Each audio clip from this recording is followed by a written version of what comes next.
الحمدللہ والصلاة والسلام علی رسول اللہ وعلی آلہ وصحبہ ومن والاه. فاعوذ باللہ السمیع العلیم من الشیطان الرجیم. بسم اللہ الرحمن الرحیم. الا یعلم من خلق وهو اللطیف الخبیر. محترم بھائیوں، بزرگوں اور عزیز ساتھیوں، وضو میں ظاہری اعضاء ہی کیوں دھوئے جاتے ہیں؟ وضو میں ظاہری اعضاء ہی کیوں دھوئے جاتے ہیں؟ اس کے بارے میں علامہ ابن القیم رحمۃ اللہ علیہ نے کہا کہ اس کی حسی مصلحت بھی ہے اور معنوی مصلحت بھی ہے. حسی مصلحت کیا ہے اور معنوی مصلحت کیا ہے؟ حسی مصلحت یہ ہے کہ یہی اعضاء زیادہ کھلے ہوئے ہوتے ہیں. چہرہ جو دل کی صفائی کا پتہ دیتا ہے، ہاتھ جو چیزوں کو چھوتا ہے، سر جو بدن کا نازک اور اشرف حصہ ہے، اور پیر زمین سے سب سے زیادہ ٹچ ہوتا ہے. لیکن سر کے مسح کا حکم اس لیے دیا گیا ہے کہ مشقت اور پریشانی سے بچا جائے. معنوی مصلحت کیا ہے؟ کہ انہی اعضاء سے نیکیاں اور برائیاں ہوتی ہیں. ہاتھ سے چھونا، پیر سے چلنا، آنکھ سے دیکھنا، کان سے سننا، زبان سے بولنا. اور ان سے جو گناہ ہوا گویا وضو کے بعد وہ گناہ دھل جاتے ہیں. اسی لیے صحیح مسلم کی ایک حدیث میں اللہ کے نبی صلی اللہ علیہ وسلم بیان فرماتے ہیں کہ جب ایک مسلمان بندہ وضو کرتا ہے تو عضو کے آخری حصے سے جو پانی نکلتا ہے اس کے ساتھ ساتھ اس کے گناہ بھی دھل جاتے ہیں. اب سوال یہ ہوتا ہے کہ تیمم مٹی سے کیوں اور دو اعضاء پر ہی تیمم کیوں کیے جائیں گے؟ یعنی مٹی سے تیمم کیوں ہوگا اور دو اعضاء پر ہی تیمم کیوں ہوتا ہے؟ تو سب سے پہلے مٹی سے تیمم اس لیے ہوتا ہے کہ انسان کی پیدائش کا میٹیریل دو ہی چیز ہے، مٹی اور پانی. امام ابن القیم رحمۃ اللہ علیہ بیان فرماتے ہیں فلنا مادتان الماء والتراب. یعنی ہماری پیدائش کا دو مادہ ہے، دو میٹیریل ہے، ایک پانی اور ایک مٹی. اگر پانی نہ ہو تو اس کے بعد مٹی کو ہی ترجیح حاصل ہوتی ہے. اور دو اعضاء پر ہی مسح اس لیے کہ سر پر مٹی ڈالنا ناپسندیدہ اور مکروہ شمار کیا جاتا ہے، اور لوگوں کی عادت یہ ہے کہ مصیبت میں سر پر مٹی ڈالتے ہیں. اور پیر پر ہاتھ پھیرنے کا حکم نہیں دیا گیا، یعنی پیر پہ مسح کرنے کا حکم نہیں دیا گیا کیونکہ پیر تو خود گرد و غبار سے آلودہ ہوتے رہتے ہیں. رہا چہرہ اور ہاتھ تو اس میں اللہ کے لیے کسر نفسی، عاجزی اور تعظیم کا پہلو پایا جاتا ہے. پھر قیاس یہ ہے کہ تیمم دھلنے والے دونوں اعضاء کے ساتھ خاص ہے اور وہ چہرہ اور ہاتھ ہے، جبکہ مسح کیے جانے والے اعضاء سے ساقط ہے اور وہ سر ہے، اور پیر کا بھی کبھی کبھار مسح کیا جاتا ہے جبکہ ایک انسان نے موزے پہن رکھا ہو. ایک تیسرا مسئلہ ہے کہ خانہ کعبہ کو قبلہ بنانے کی کیا حکمت ہے؟ تو نماز کے وقت کسی ایک جہت میں بہرحال نماز پڑھنا ہی تھا، لیکن چونکہ اسلام اتحاد کا قائل ہے، اتحاد کی طرف بلاتا ہے، اتحاد کا داعی ہے، اس لیے خانہ کعبہ کو قبلہ طے کر دیا گیا تاکہ نماز کے وقت دنیا کے کونے کونے کے مسلمان اپنی نمازوں میں قبلہ کی طرف ہی چہرہ کریں. ورنہ اگر آزادی ہوتی کہ جدھر چاہے ایک انسان منہ کر کے نماز پڑھے تو ایک ہی مسجد میں عجیب طرح سے انتشار دیکھنے کو ملتا، اور اسلام یونٹی کا قائل ہے، اس لیے خانہ کعبہ کو قبلہ بنانے کا حکم دیا گیا ہے. نمازوں کے لیے کچھ اوقات ممنوعہ ہیں کہ جن میں نمازیں نہیں پڑھی جا سکتی، جیسے سورج نکلتے وقت اور سورج ڈوبتے وقت نماز سے روکا گیا. حکمت کیا ہے اس کی؟ تو علامہ ابن القیم رحمۃ اللہ علیہ بیان فرماتے ہیں کہ مشرکین اس وقت سورج کو سجدہ کرتے ہیں، تو ایسے وقت میں نماز سے منع کیا گیا تاکہ اس ظاہری مشابہت سے بچا جا سکے. عورتوں پر جمعہ اور جماعت کیوں واجب نہیں ہے؟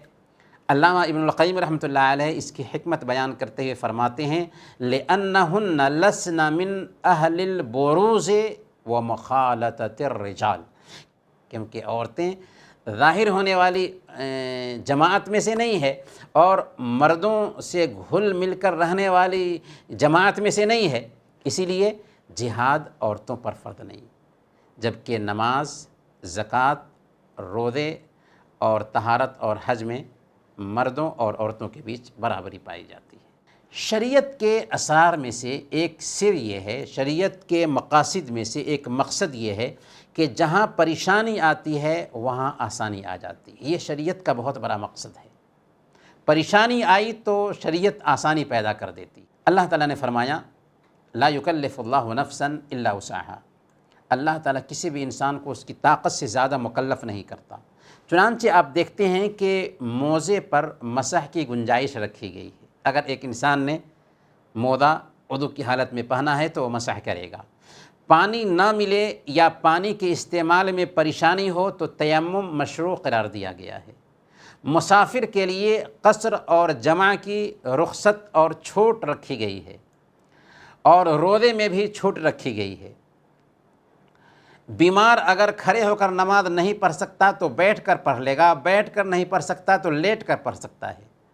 زکوٰۃ کی مقدار اتنی کم رکھی گئی ہے کہ فقیر کا فائدہ ہوتا ہے اور مالدار کو نقصان نہیں ہوتا۔ روزہ عقل مند، بالغ اور طاقت رکھنے والے پر ہی فرض ہے، چھوٹے بچوں پر فرض نہیں، اور جو طاقت نہ رکھے اس پر بھی فرض نہیں، بلکہ اس کو اختیار دیا گیا ہے، جس کی تفصیل ہے۔ حج طاقت رکھنے والے پر زندگی میں ایک مرتبہ میں فرض ہے، اور ہر سال حج فرض نہیں ہے۔ اور جان بچانے کے لیے مردار کھانے کو بھی شریعت نے حلال ٹھہرایا ہے، حالانکہ مردار حرام ہے، لیکن جان بچانے کی نوبت آئے تو وہاں پر مردار بھی حلال ہو جاتا ہے۔ اب آئیے ہم جانتے ہیں کہ ہماری شریعت نے ارکان اسلام میں نماز، روزے، حج اور زکوٰۃ ہیں، ان کا کیا فلسفہ ہے، ان کی کیا حکمت ہے۔ سب سے پہلے نمبر پر نماز کا اثر ایک مسلمان کی زندگی پر کیا پڑتا ہے۔ نماز میں تمام نفسیاتی الجھنوں اور پریشانیوں کا علاج پایا جاتا ہے، اسی لیے سنن ابی داؤد کی روایت ہے، اللہ کے نبی صلی اللہ علیہ وسلم حضرت بلال رضی اللہ تعالیٰ عنہ سے کہتے ہیں یا بلال اقم الصلاۃ ارحنا بہا، بلال اقامت کہو، نماز کے ذریعہ مجھے راحت پہنچاؤ۔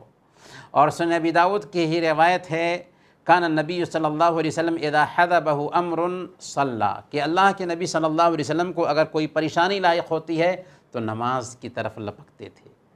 نماز گناہوں کا کفارہ بنتی ہے، چنانچہ صحیح بخاری کی روایت ہے اللہ کے نبی صلی اللہ علیہ وسلم نے ایک دن ایک مثال کے ذریعہ سمجھایا کہ اگر تمہارے دروازے پر ایک نہر ہو جس میں 5 مرتبہ تم غسل کرتے ہو تو کیا تمہارے بدن پر میل کچیل باقی رہے گا؟ صحابہ نے کہا کہ نہیں یا رسول اللہ۔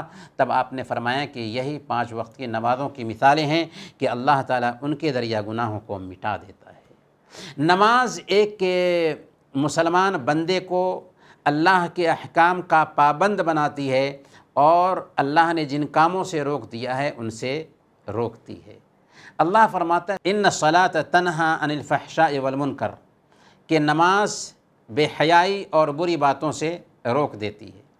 اور مسند احمد کی ایک روایت ہے، ایک دن اللہ کے نبی صلی اللہ علیہ وسلم کے پاس ایک آدمی آیا اور اس نے کہا کہ ان فلانا یصلی باللیل فاذا اصبح سرق، فلاں آدمی رات میں نمازیں پڑھتا ہے اور صبح میں چوری کرتا ہے۔ آپ صلی اللہ علیہ وسلم نے فرمایا انہ سینہاہ ما تقول، دیکھو نماز پڑھتا ہے تو یہ نماز اس کو ایک دن چوری سے روک دے گی۔ تو یہ ہے نماز کا اثر۔ نماز ایک انسان کو پنکچول بھی بناتی ہے، وقت کا پابند بناتی ہے۔ 5 وقت کی نمازیں وقت پر پڑھنے والا انسان خود بخود وقت کا پابند بن جاتا ہے، اور وہ نماز سے سیکھتا ہے کہ ہر ضروری کام کو اپنے وقت پر انجام دینا چاہیے۔ نماز دوسروں کے جذبات کی رعایت کرنا بھی سکھاتی ہے۔ صحیح بخاری کی ایک حدیث میں اللہ کے نبی صلی اللہ علیہ وسلم نے بیان فرمایا کہ میں نماز میں کھڑا ہوتا ہوں تو نماز لمبی کرنا چاہتا ہوں، لیکن میں بچے کی آواز سنتا ہوں تو نماز مختصر کر دیتا ہوں، اس ڈر سے کہ اس کی ماں کو تکلیف ہوگی۔ نماز میں ہر طرح کا بھید بھاؤ اور نسلی تعصب مٹ جاتا ہے، کیونکہ سب لوگ ایک امام کے پیچھے نماز ادا کرتے ہیں، ایک دوسرے سے مل کر کھڑے ہوتے ہیں، ایک ہی صف میں کھڑے ہو گئے محمود و ایاز، نہ کوئی بندہ رہا نہ کوئی بندہ نماز۔ نماز میں حاضر ہونے کی وجہ سے ایک دوسرے کے حالات کی بھی خبر ملتی رہتی ہے۔ اگر کوئی ضرورت مند ہے تو اس کی ضرورت پوری ہوتی ہے، اگر کوئی بیمار ہے تو اس کی عیادت کی جاتی ہے۔ اس طرح نماز بے شمار اخلاقی خوبیوں کو اپنے دامن میں سمیٹ لیتی ہے۔ اب سوال یہ ہے کہ ایک مسلمان کی زندگی پر زکوٰۃ کا کیا اثر ہوتا ہے، یا زکوٰۃ میں کیا فلسفہ پایا جاتا ہے؟ انسان مال کا حریص اور لالچی واقع ہوا ہے۔ زکوٰۃ ایک انسان کو اس حرص اور لالچ سے بچاتی ہے۔ اللہ فرماتا ہے خُذْ مِنْ أَمْوَالِهِمْ صَدَقَةً تُطَهِّرُهُمْ وَتُزَكِّيهِمْ بِهَا، کہ آپ ان کے مالوں میں سے صدقہ لیجئے جس کے ذریعہ آپ ان کو پاک صاف کر دیں گے، ان کا تزکیہ کریں گے۔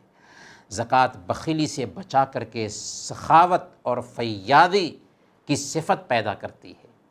وَمَنْ يُوقَ شُحَّ نَفْسِهِ فَأُولَٰئِكَ هُمُ الْمُفْلِحُونَ، اللہ فرماتا ہے کہ جو بھی اپنے نفس کی بخیلی سے بچا لیا گیا وہی کامیاب اور بامراد ہے۔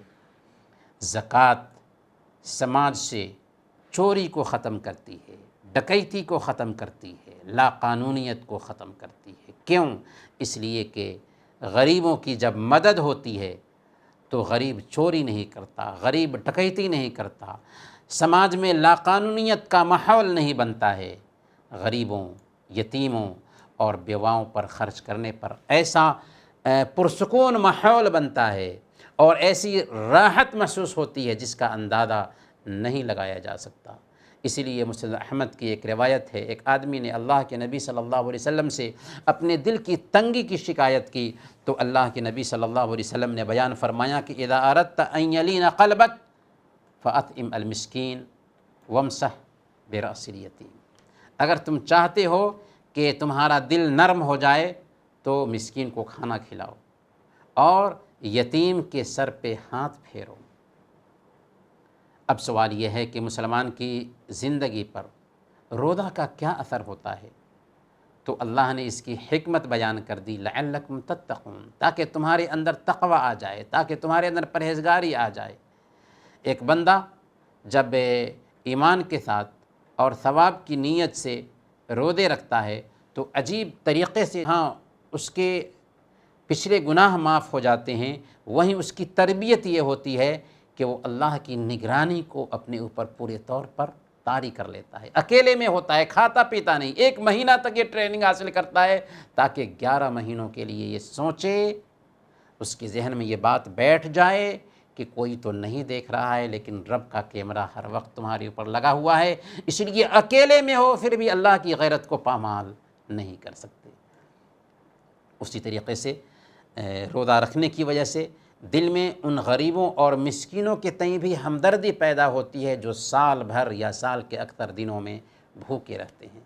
روزہ انسان کے اندر اپنے آپ کو کنٹرول میں رکھنے کا جذبہ بھی پیدا کرتا ہے، اسی لیے پیارے نبی صلی اللہ علیہ وسلم نے بیان فرمایا کہ الصیام جنۃ، روزہ ڈھال ہے، کیونکہ انسان کے اندر 2 خواہشیں ایسی ہیں کہ اگر ان پر کنٹرول نہ ہو اور انہیں لگام نہ دیا جائے تو انسان کو اپنے مقصد سے ہٹا کر جانوروں کی سطح پر لا کھڑا کرتی ہے۔ اور وہ 2 خواہشیں کون سی ہیں؟